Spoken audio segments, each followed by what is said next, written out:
ഈ ആന്തരിക മനുഷ്യൻ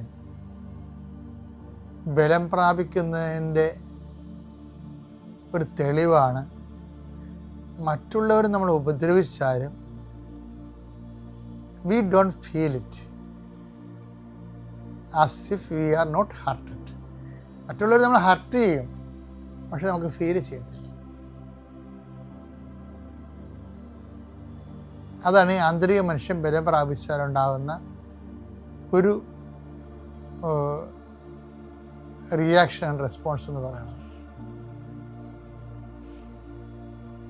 ജഡിക മനുഷ്യനാണെങ്കിൽ നമ്മളെ തന്തയ്ക്ക് വിളിച്ചാൽ നമ്മളും തന്തയ്ക്ക് വിളിക്കും.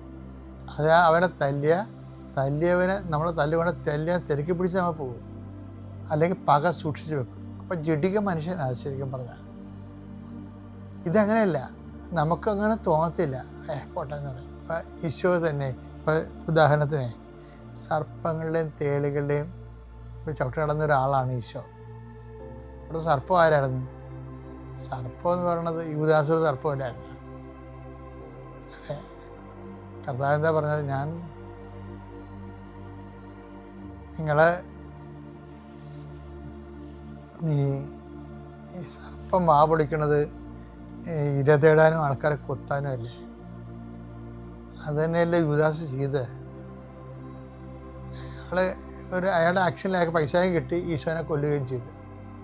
അവിടെ സർപ്പമാണ് ശരിക്കും പറഞ്ഞാൽ. പക്ഷെ ആ സർപ്പം കൊത്തുമ്പോഴും ഈശോ എന്താ വിളിക്കണത്? അയാളെ ചവിട്ട് നടക്കണ അയാളുടെ പുറത്തു കൂടി ഈശോ എന്താണ്? സ്നേഹിത എന്നാ വിളിക്കണത്. അതാണ് രസം. ഇതാണ് ആന്തരിക മനുഷ്യൻ, ബലം പ്രാപിച്ച ആന്തരിക മനുഷ്യൻ എന്ന് പറയുന്നത്.